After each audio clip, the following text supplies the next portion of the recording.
નમસ્કાર, ગુજરાત 18 લાઈવમાં આપનું સ્વાગત છે। ધારીમાં ઓનલાઈન સાયબર ફ્રોડનો વધુ એક કિસ્સો સામે આવ્યો છે। પ્રતિક ઝેરોક્સ નામે દુકાન ચલાવતા વેપારીને 51,000 રૂપિયાનું થયું ઓનલાઈન ફ્રોડ। દિન પ્રતિદિન સાયબર ઓનલાઈન ફ્રોડના કિસ્સાઓ વધતા જાય છે, ત્યારે ધારી ખાતે એક વિચિત્ર ઓનલાઈન સાયબર ફ્રોડ જોવા મળ્યો હતો। ધારીના અમરેલી રોડ ઉપર દાલબાટીની દુકાન ધરાવનાર નવલભાઈને 8327516670 કોલ આવે છે કે મારે 90 દાલબાટી જોઈએ છે, શું પેમેન્ટ થશે? ત્યારે નવલભાઈ જણાવે છે કે 9,000 રૂપિયા પેમેન્ટ થશે। ત્યારે કોલ કરનાર વ્યક્તિ કહે છે કે એડવાન્સ પેમેન્ટ મારે કેટલું આપવાનું? ત્યારે નવલભાઈ જણાવે છે કે 4500 રૂપિયા આપે એડવાન્સ પેમેન્ટ કરવાનું રહેશે। ત્યારબાદ ફોન કરનાર વ્યક્તિ પ્રતિક ઝેરોક્સનું સરનામું આપીને કહે છે કે આપ ત્યાંથી એડવાન્સ પેમેન્ટ લઈ લો। નવલભાઈ કામમાં હોવાથી તેમના મિત્ર મયુરભાઈ રબારીને કહે છે કે આપ પ્રતિક ઝેરોક્સમાં જઈને 4500 રૂપિયાનું પેમેન્ટ લઈ આવો। મયુરભાઈ તાત્કાલિક પ્રતિક ઝેરોક્સમાં પહોંચીને ત્યાંના માલિક પ્રતિકભાઈને સીધો ફોન આપે છે કે આ ભાઈને તમારું કોઈ કામ છે। લગાડેલ ફોનમાંથી એક વ્યક્તિ પ્રતિકભાઈને પૈસા ટ્રાન્સફર કરવાનું કહે છે। પ્રતિકભાઈ જે ઝેરોક્સની સાથે મની ટ્રાન્સફરનું પણ કામ કરે છે, એમને થયું કે મને ફોનમાં વાત કરાવનાર મયુરભાઈ મને બાકીના પૈસા કેશ આપી દેશે। તરત જ પ્રતિકભાઈ પોતાના મોબાઈલમાંથી ફોનમાં વાતચીત થયેલ નંબર ઉપર પ્રથમ 24,000 અને ત્યારબાદ 27,000 રૂપિયા ટ્રાન્સફર કરે છે અને ફોનની વાતચીત બંધ થાય છે। ફોનની વાતચીત બંધ થયા બાદ પ્રતિક મયુરભાઈને જણાવે છે કે આપે મને 51,000 જે ટ્રાન્સફર કર્યા એ અને બાકીનું મારું કમિશન આપવાનું રહેશે। ત્યારે મયુરભાઈ ગભરાઈ જાય છે। એ તો જણાવે છે કે હું તો 4500 રૂપિયા લેવા માટે અહીં પહોંચ્યો હતો। પ્રતિકભાઈને તરત જ ખ્યાલ આવે છે કે એમની સાથે ઓનલાઈન ફ્રોડ કરવામાં આવ્યું છે। તાત્કાલિક સાયબર સેલમાં એમની ફરિયાદ નોંધે છે અને ધારી પોલીસને પણ જાણ કરે છે। ધારી પોલીસ દ્વારા વિચિત્ર કેસની તપાસ થઈ રહી છે। મારું નામ મયુરભાઈ રબારી છે ને મારા મિત્ર એવા નવલભાઈએ ફોન કર્યો હતો કે દાલબાટી 90 જણાનો ઓર્ડર છે ને, તો અડધું પેમેન્ટ 50% લઈ આવીને આપણે રોનક મેડિકલની બાજુમાં પ્રતિક ઝેરોક્સમાં, તો હું ત્યાં જઈને ગયો તો એ ભાઈને ફોન કર્યો તો એ ભાઈએ કીધું કે એ ભાઈ જોડે મને વાત કરાવો જે હામી પાર્ટી હતી એને, તો મેં ત્યાં જઈને ફોન દીધો તો એ ભાઈ એકાબીજા વાત કરતા હતા, તો એમાં એ ભાઈએ ઓલા ભાઈએ કીધું એ ખાતામાં એ ભાઈ એક ફેરું કાંક 27,000 ને એક ફેરું 24,000 રૂપિયા નાખી દીધા છે। એટલે મારા મિત્ર નવલભાઈ કીધું હતું તે હું ગયો હતો। જ્યારે પૈસા ટ્રાન્સફર કર્યા પછી એ ભાઈએ તમને જે વેપારી હતા એમને તમને શું કીધું? ક્યાં ત્યાં ગયા પછી વેપારીએ પ્રતિકભાઈ તમને શું કીધું? પ્રતિકભાઈ એમ કીધું કે મારી સાથે ક્રાઇમ થઈ ગયો છે અને આ કોઈક ગલત વ્યક્તિ કોઈક ખોટું જ હતું, એને 51,000 રૂપિયા પડવી લીધા છે આપણા। ત્રિવેદી ધારીથી બોલી રહ્યો છું, વેપારી મની ટ્રાન્સફરનો બિઝનેસ કરું છું। પેલા ભાઈ મને પૈસા નખાવવા માટે આવ્યા, એણે કોલમાં મને વાત કરાવી કે ભાઈ મારે આ રીતના પૈસા નાખવાના છે। હવે પ્રથમ હું આપણે એ જણાવું કે એ ભાઈ આવીને તમને સીધો ફોન આપ્યો હતો કે પૈસાની વાત કરી હતી?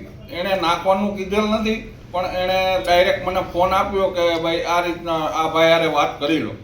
એટલે એ ભાઈએ મને કીધું કે 24,000 એક ખાતામાં ને એક ખાતામાં 27,000 નાખવાના છે, તો તમે નાખી દો।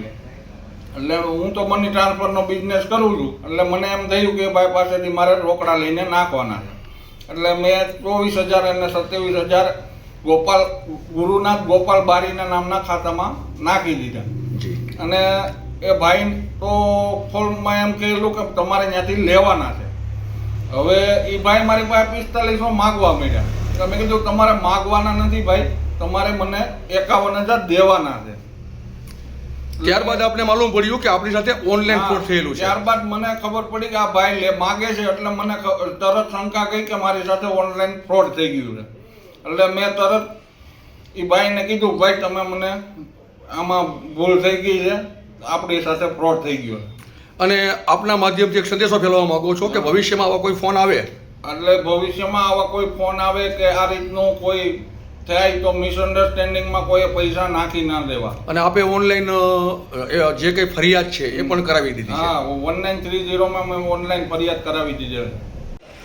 તારીખથી હું ભવાની દાલબાટી નવલભાઈ બોલું છું। મારામાં એક ફોન આગળ આવેલો કે કાલે અમારે 90 જણાની દાલબાટી જોઈએ છે, તો મને કે કાલ બપોરે એમને મળી જાય ખરી? મેં કીધું હા।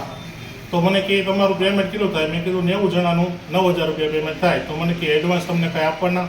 એટલે મેં કીધેલું કે ભાઈ તમારે 4500 રૂપિયા મને એડવાન્સ આપવાના। તો મને કે તાત્કાલિક તમે પૈસા લઈ જાઓ। એટલે મેં કીધું હું વાડીના કામમાં છું, અત્યારે મારી પાસે ટાઈમ નથી, તો મેં મને કે તાત્કાલિક કોઈક આવે એવું કરો કે મારી બાજુમાં છે પેંડાવાળો મિત્ર મારો મયુરભાઈ, એને મેં કીધેલું કે ભાઈ તું ઝડપથી જા ને 4500 રૂપિયા પેમેન્ટ આપણે લેવાનું છે. એટલે એ ભાઈ મારા ગયા, એટલે એવડા લોકોને મને કીધેલું હતું કે રોનક મેડિકલની બાજુમાં તમે પ્રતિકમાં આવો.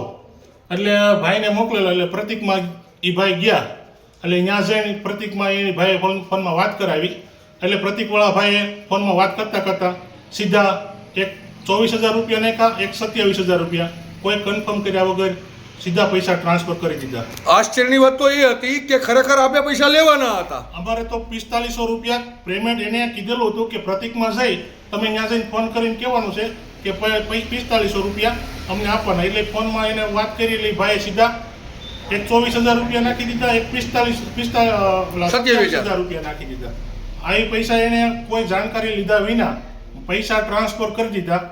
પછી ભાઈએ અમારા મયુરભાઈ પાસે 51,000 રૂપિયા માંગ્યા કે તમારે 51,000 રૂપિયા મને દેવાના. આપણે કહેવાનું સર મેં ટ્રાન્સફર કરી દીધા એમ. હા, એટલે ઈવડાઈ ભાઈએ 51,000 રૂપિયા અમારા મયુરભાઈ પાસે લીધા. અમારે તો પૈસા ઉલટાના લેવાના હતા. ત્યારબાદ એને જાણવા મળ્યું કે મયુરભાઈ તો ખરેખર પેમેન્ટ લેવા માટે આવ્યા હા, હતા. મયુરભાઈ તો પેમેન્ટ લેવા ગયેલા હતા.